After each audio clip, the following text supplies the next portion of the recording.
En la primera clase del primer año en la escuela del periodismo a todos, nos enseñaron lo mismo. Que lo más importante siempre va en el título y en el primer párrafo. Y que cuando hay víctimas fatales, esa es la noticia principal. Porque no hay nada más importante que la vida de las personas. Así deberían empezar todas las coberturas. Más de 80 personas, entre civiles y militares, murieron en Caracas durante la madrugada del 3 de enero, cuando Donald Trump trajo la guerra a Sudamérica. Algunos reportes hablan incluso del doble de víctimas fatales. Se desconoce la cantidad de heridos que trajo este operativo militar. Y si contamos a quienes murieron en las operaciones contra lanchas en el Caribe y en el Pacífico durante los últimos meses, estamos hablando de mucho más de 200 personas muertas. Y acá, durante todo el fin de semana, escuchamos a medios, a periodistas, hablar de extracción quirúrgica. Palabras más acordes a una visita al dentista que a un ataque militar y el secuestro de un mandatario extranjero, que es lo que sucedió en Venezuela este fin de semana. Donald Trump se encargó rápidamente el sábado temprano de dejar en ridículo a sus exégetas que habían corrido a justificar el ataque desde una perspectiva moral. Y en ese grupo incluyo desde Milei hasta las autoridades de la Unión Europea, desde el New York Times, que sabía desde antes pero no lo publicó para dejar hacer, hasta María Corina Machado. Todos salieron a celebrar esto como un acto de justicia y Trump rápidamente les dejó en claro que se trata de otra cosa. No una vez, varias veces, porque habló el sábado, volvió a hablar anoche, y cada vez que habló se encargó de deshacer las excusas formales que en vísperas habían preparado el terreno para este ataque. Porque formalmente se trataba de un ataque contra un cártel narcoterrorista y no contra un país extranjero. Porque eso es lo que le permitía a Trump no pasar por el Congreso de Estados Unidos para realizarlo. Sin embargo, una vez ejecutado el golpe, Trump rápidamente dejó caer esa máscara y habló en todo momento de un ataque contra Venezuela y contra su presidente Nicolás Maduro. Por ejemplo, sin ir más lejos, en el posteo en Truth, en su red social, donde dio a conocer la noticia. El mundo se enteró del ataque porque lo anunció oficialmente Donald Trump con estas palabras: los Estados Unidos de América exitosamente llevaron a cabo un ataque de gran escala contra Venezuela y su líder Nicolás Maduro. Fue un ataque de gran escala, no una operación quirúrgica como nos dijeron acá, y fue contra Venezuela y su líder y no contra el cártel de los soles, que ni siquiera está claro que exista. Pero por la tarde, cuando dio la primera conferencia de prensa, fue todavía más explícito Trump, porque le preguntaron quién se iba a hacer cargo de Venezuela y dijo: nosotros vamos a gobernar Venezuela. Nosotros vamos a gobernar el país hasta poder lograr una transición segura y racional. No queremos que nadie se involucre. Nosotros tenemos esta misma situación que hemos vivido en los últimos años. Así que nosotros vamos a gobernar el país hasta que podamos lograr una transición segura, apropiada y racional. Y tiene que ser de esa manera porque de eso se trata. Queremos paz, libertad y justicia para el gran pueblo de Venezuela. Esto incluye muchas personas de Venezuela que hoy viven en Estados Unidos y que quieren volver a sus países, a su patria. Bueno, ahí está claro. Nosotros vamos a gobernar Venezuela hasta asegurar la transición. Recordemos que en Irak la transición duró 8 años, en Afganistán duró casi 20. El domingo a la noche, ayer a la noche, volvió a hablar. Hizo un viaje en su avión presidencial donde llevaba prensa acreditada, le hicieron preguntas sobre esto y volvió a dejar bien en claro que él personalmente, que los Estados Unidos están a cargo de Venezuela. ¿Ha hablado con la recién juramentada presidenta, con Delcy Rodríguez? ¿Qué opina? le preguntan de toda la situación cuando usted dijo ayer que Estados Unidos gobernaría Venezuela. Estamos tratando con la gente, estamos tratando con gente que acaba de darse el mando. Y no me pregunte quién está al mando de Venezuela, porque le daré una respuesta muy controversial. ¿Quién está al mando?, le repreguntan. Nosotros estamos al mando, contesta Donald Trump. Está claro a esta altura del partido, está claro que esto no es sobre combate al narcotráfico. La semana pasada Trump, sin ir más lejos, indultó a un expresidente de Honduras que estaba preso por narco en Estados Unidos. Por supuesto que tampoco es sobre la democracia o las actas, porque Donald Trump se encargó de descartar la necesidad de elecciones en el corto plazo. Le preguntan, ¿va a pedir elecciones libres y justas para Venezuela?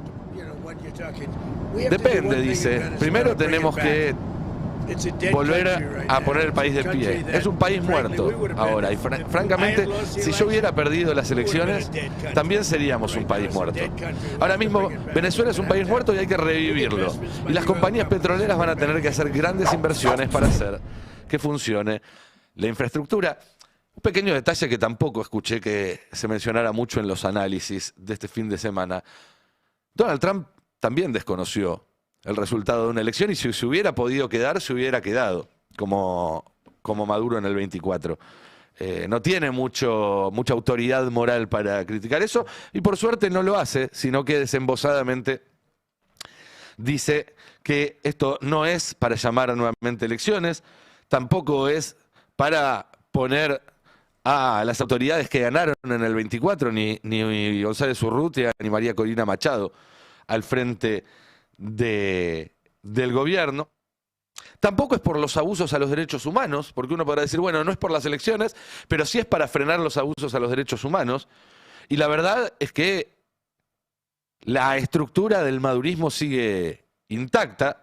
Y ayer el propio Trump, el sábado, mejor dicho, el propio Trump reconoció que su idea, si ella se atiene, es trabajar con la sucesora, con Delcy Rodríguez. Escuchémoslo. Usted dijo que no va a apoyar a Machado y también mencionó a la vicepresidente de Venezuela. ¿Van a trabajar con ella o cómo ven la relación? Fue elegida por Maduro. Marco está trabajando en eso directamente, está teniendo una conversación con ella. Esencialmente ella está dispuesta a hacer lo que nosotros creemos que es necesario para hacer que Venezuela sea grande nuevamente. Quizás ustedes no lo sepan, la cobertura periodística de Argentina de todo el proceso venezolano fue siempre muy de trazo grueso. Delcy Rodríguez es madurismo puro. Delcy Rodríguez estaba peleada a muerte con Chávez, por ejemplo. Ella era parte de todo el grupo inicial, tuvo un cargo en el 2006 con Chávez, duró un mes, poco más de un mes en ese cargo, y desde ese entonces no volvió a tener ninguna responsabilidad en el gobierno hasta que muere Chávez. Y a partir de que muere Chávez, Maduro la rescata y ahí asume, primero como ministra de Comunicación, un cargo muy poderoso. Luego como canciller, un cargo tan poderoso que el propio Maduro había sido canciller previamente. Luego presidenta de la Asamblea Constituyente. Luego ministra de Economía, luego ministra de Hidrocarburos y luego vicepresidenta en un país donde el vice lo elige a dedo el presidente después de la elección. No es que hubo un acuerdo entre sectores, no. Es madurismo puro. Si esto es porque el régimen de Maduro es un régimen que viola los derechos humanos, que tiene presos políticos, bueno, nada de eso va a cambiar con esta transición que imagina Trump. ¿Y por qué Trump pacta con el madurismo? Esa es la pregunta. Y la respuesta es que son los únicos que pueden garantizarle una transición ordenada. Si Trump ponía a González Urrutia o a María Corina Machado, el presidente de Venezuela, estallaba una guerra civil inmediatamente. Eso no significa que esté descartado que estalle ahora. Pero si trataba de poder en el poder a ellos, no tenían el sustento ni en las Fuerzas Armadas, ni en PDVSA, ni en la sociedad civil, para garantizarle a Trump lo que quiere. ¿Y qué quiere Trump? Bueno, Venezuela tiene las reservas de petróleo más grandes del mundo. Es el país con más reservas de petróleo del mundo. Pero también requiere para acceder a esas reservas de una inversión inmensa en infraestructura, en refinerías, varias veces más de la que requiere Vaca Muerta, que ya es un yacimiento caro por ser de fracking y demás. Esa inversión no se puede hacer en un país que tiene guerra civil o en un país donde hay un gobierno donde no sabes si va a durar 1 año, 2 años, 3 años, 4 años. Son inversiones que se entierran por 10 años o más. Para llegar a sus picos de producción histórico, Venezuela necesita por lo menos 10 años. Por eso, Trump apuesta a una transición ordenada con el madurismo. No se trata de democracia, ni de derechos humanos, ni de elecciones, ni de actas, ni de narcotráfico, ni de terrorismo. Se trata de esos yacimientos de petróleo. Y para que se note esto, Trump lo dijo muy claro, pero para que se entienda, antes de que este ataque se realizara, las petroleras sabían y el Congreso de Estados Unidos no. Veamos lo que decía Trump al respecto. Ha sido durante mucho tiempo un fracaso el tema de Venezuela. Incluso la producción de petróleo. No estaban produciendo casi nada respecto de lo que podrían haber producido. Nosotros vamos a tener a las grandes empresas petroleras de los Estados Unidos, las más grandes del mundo, van a gastar miles de millones de dólares, van a reparar la infraestructura de petróleo y empezar a generar dinero para el país. Eso es lo que decía el sábado, volvió a decirlo el domingo en la conferencia que dio en el avión. ¿Habló con las empresas petroleras? Sí, antes y después, contestó Trump. Y las empresas quieren meterse y van a hacer un gran trabajo para la gente de Venezuela. Y nos van a representar bien. Pero claro, para eso hacen falta garantías. Por supuesto que no es solamente el petróleo. Por supuesto que a esta altura del partido también es el litio, el cobre, las vías navegables, los pasos transoceánicos. Y que al repertorio habitual de organizar golpes de Estado, financiar campañas, meter presos o exiliar o proscribir a dirigentes y hacer campañas de desinformación, ahora se suma, como vimos en octubre, la interferencia directa del presidente de Estados Unidos en elecciones en otros países. Y ahora, si eso no alcanza, te muestran que son capaces de hacer este tipo de extracciones quirúrgicas con muchísimas comillas. ¿Por qué? Porque Donald Trump dice, y de nuevo lo dice explícitamente, esto ya no es más la doctrina Monroe, es la doctrina Donroe. Don es Donald, es él. Escúchenlo. Incluso desde la época de la doctrina Monroe, que es algo muy importante. Pero nosotros hemos superado esa doctrina. Ahora, en gran medida, es la doctrina de Monroe. Nos hemos olvidado de ella y es muy importante. Ahora no nos olvidamos más de esta doctrina. Bajo nuestra nueva estrategia de dominancia en el hemisferio occidental, ya no nos van a cuestionar. Esto no va a ocurrir. Bajo el gobierno de Trump, vamos a mostrar el poder de Estados Unidos de forma contundente en nuestra propia región. Esta región que es muy distinta a lo que era hace un tiempo. Durante mi primer gobierno tuvimos un gran dominio y ahora nuestro dominio es incluso mayor. Bien, queda absolutamente claro. Donde la doctrina Monroe original decía que no se metan fuerzas externas en América y no se cumplía, porque el Atlántico Sur siempre fue ocupado por una potencia externa y Estados Unidos nunca hizo nada al respecto y no lo va a hacer. Digo porque escuché a algunos diciendo, ahora sí, ahora las Malvinas son argentinas. No va a pasar. Pero digo, donde antes había un principio de no intervención externa, ahora hay un principio de intervención directa de Estados Unidos en toda la región. Nosotros gobernamos todo el continente americano, o los 2 continentes americanos. Y si no quedó claro eso, si algunos todavía andan medio perdidos, escuchen las amenazas explícitas que hizo en las últimas 48 horas el presidente de Estados Unidos a los gobiernos de México, de Cuba, de Colombia y hasta de Dinamarca, que son quienes en este momento y históricamente fueron los soberanos de la isla de Groenlandia. Escuchemos primero lo que le decía anoche sobre México. Hay que hacer algo con México. México tiene que ponerse las pilas porque están entrando drogas a raudales y vamos a tener que hacer algo. Nos gustaría que México lo hiciera. Son capaces de hacerlo, pero lamentablemente los cárteles son muy fuertes en México. Recuerdo que una vez le pregunté por Claudia Sheinbaum y usted me dijo que le había ofrecido enviar tropas para combatir al narcotráfico. ¿Es algo que preocupa a Estados Unidos? Y Trump dice, me cae bien Claudia, es una persona extraordinaria. Cada vez que hablo con ella le ofrezco enviar tropas y ella no está dispuesta. Está preocupada, le da un poco de miedo. Guste o no, no es bonito decirle, los carteles están gobernando México.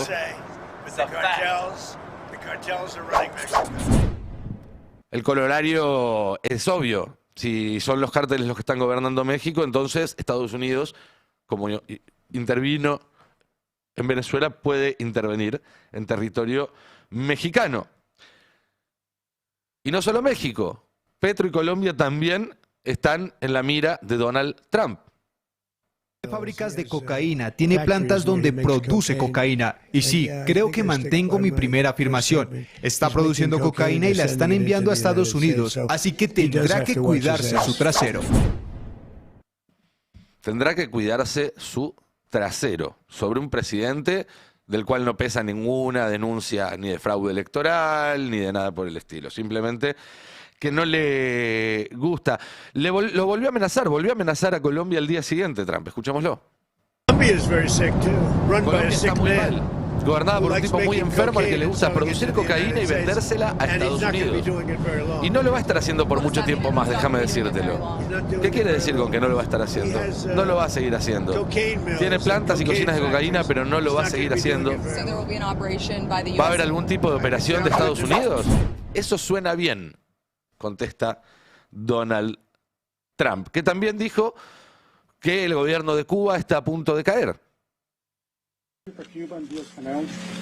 Hay un mensaje para Cuba y Díaz-Canel. No lo está haciendo bien en este momento. Ese sistema no está funcionando para Cuba. Está la gente cubana sufriendo desde hace muchos años y hay que hablar de eso porque Cuba es una nación fracasada en este momento. Queremos ayudar a la gente de Cuba, pero también queremos ayudar a la gente que salió de Cuba y que pues está viviendo en Estados Unidos. Y por si eso fuera poco, y como les decía hace un minuto, no se salvó ni Groenlandia. Trump ya había hablado otras veces de la necesidad de Estados Unidos de ocupar Groenlandia, que insisto, hoy es territorio de la Unión Europea, aunque esté en el continente americano. Y lo volvió a reiterar este fin de semana.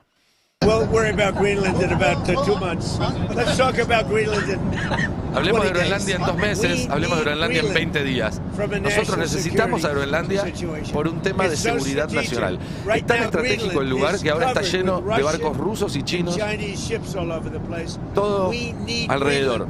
Necesitamos a Groenlandia por un tema de seguridad nacional y Dinamarca no va a poder hacerlo. La Unión Europea necesita que nosotros la tengamos y lo sabe. Bueno, la Unión Europea respondió diciendo que monitoreaba atentamente la situación. Hay muchos que hablan como si estuvieran opinando desde la tribuna y no se dan cuenta que están adentro de la cancha.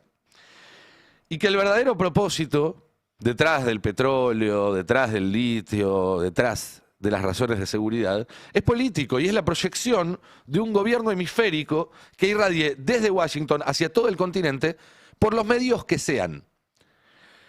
Medios que en Venezuela incluyen el secuestro de un presidente y un ataque que deja cientos de muertos, y que en la Argentina incluye la instauración de un nuevo régimen de administración de la fuerza estatal que tuvo como estrella en la punta del árbol de Navidad el decreto publicado en las últimas horas del año pasado.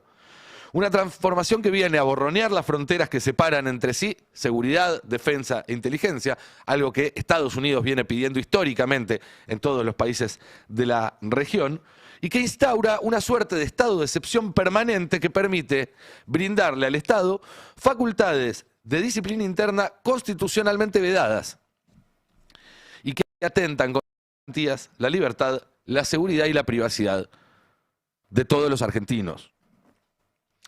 El decreto que le da a la CIDE superpoderes es el final de una reconfiguración amplia que empezó desde el propio diciembre del 23.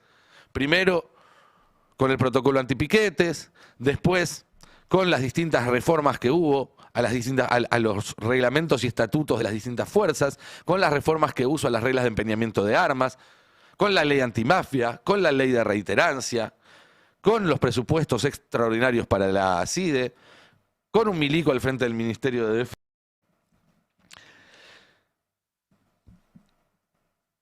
Y que como frutilla del postre ahora le abre las puertas del país al modelo de vigilancia masiva que viene implementando Estados Unidos de la mano de las megacorporaciones de Silicon Valley. Voy a agregar una sola cosita más para cerrar. Durante el fin de semana se habló mucho sobre el final del derecho internacional. Leí bastantes veces esta idea de que el derecho internacional siempre fue una ficción y que lo único que importa es la fuerza.